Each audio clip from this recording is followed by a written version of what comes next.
Buonasera signore e signori, è da un po' di giorni che mi chiedo come iniziare bene la giornata.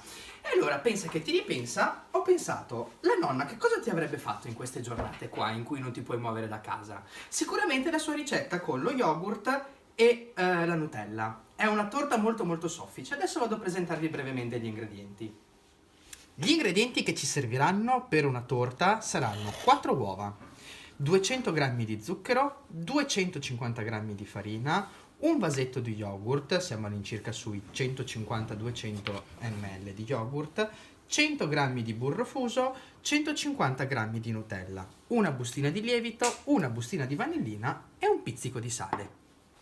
Procedimento per la nostra torta. Iniziamo col mettere all'interno di una bowl 4 uova e lo zucchero. Poi con l'aiuto delle fruste elettriche iniziamo a montare. Prima piano, dopodiché inizieremo ad aumentare la velocità. Eccoci qua, finito di montare. Vedete? Il composto ha cambiato colore, è diventato molto più chiaro ed è ben voluminoso. Il composto addirittura scrive, vedete? Scrivere vuol dire fare proprio questo. Tiriamo su del composto e lo vediamo proprio che scrive. Ora abbiamo montato le uova con lo zucchero, ci aggiungiamo la farina, che possiamo decidere se setacciare o meno. L'importante è sapere amalgamarla bene. Ci andiamo ad aggiungere la nostra bustina di vanillina.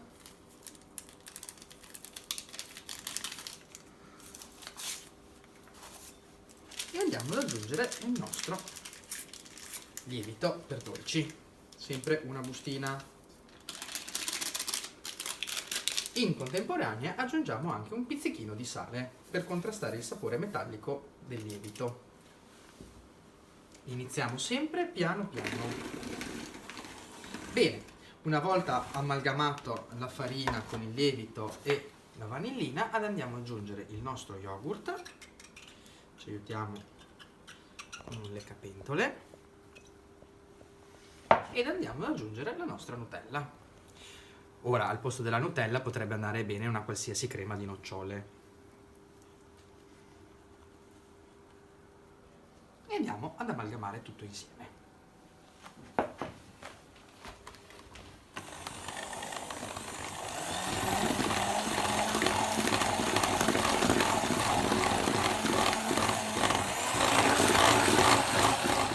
Ok, adesso aggiungiamo a filo il burro,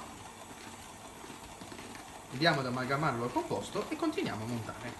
Eccoci qua, finalmente abbiamo finito di preparare il nostro impasto. Continuiamo ad amalgamare un po' a mano dall'alto verso il basso in modo tale da non smontare il composto e da inglobare ancora aria. Dopodiché lo trasferiremo all'interno di una tortiera che andremo a imburrare e infarinare. L'alternativa è metterci carta da forno. Ecco qua pronta la nostra torta. Adesso noi andremo a infornarla a 180 gradi per circa mezz'oretta 40 minuti.